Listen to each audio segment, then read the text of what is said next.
Hello, magandang araw ulit po sa inyo mga kapistolero. Gaya po ng pinangako ko na dun sa nakaraang video ay titignan natin ngayon, ano ang mas mabilis, ang inside the waistband holster o inside the bag carry? Gagamit tayo ngayon yung bagong bili ko, yung Mantis Laser Academy kit ano. Para kasi may time dun, makikita natin yung fastest draw, yung basta yung time. Yung response ng time pagka-draw mo ng pistol, ano ang mas mabilis?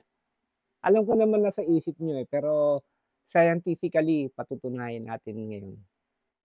Kaya samahan niyo ako mga kapistolero, mag-eksperimento tayo.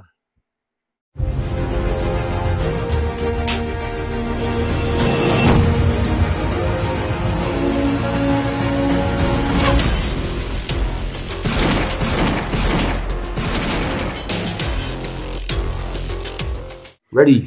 Unahin muna natin ang inside the bag draw. 8.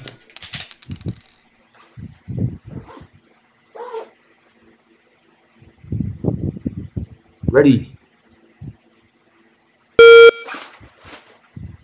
8.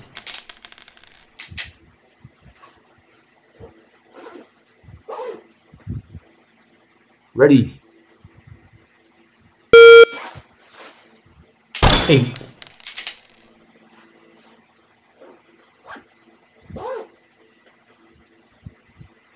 Ready. 8.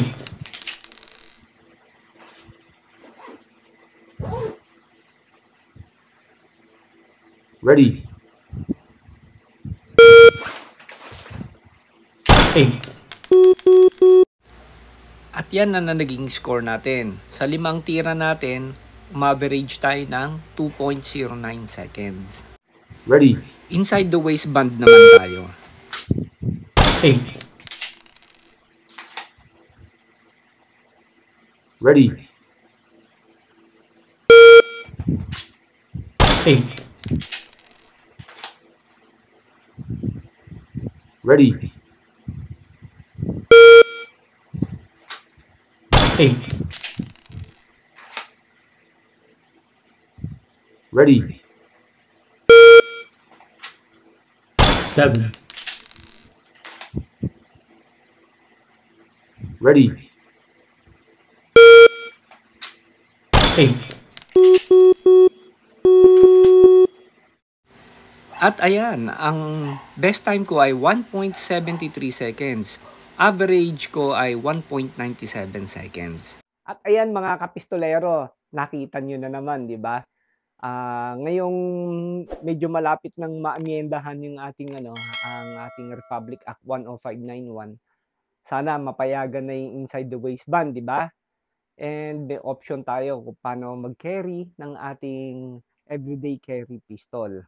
Nasa sa inyo na po yun kung anong gusto nyong mode of carry. Kaya kanina pinakita natin sa video, kayo na pong bahalang mag-judge. And as always, okay, salamat sa pagsubaybay po sa aking channel, sa aking mga videos.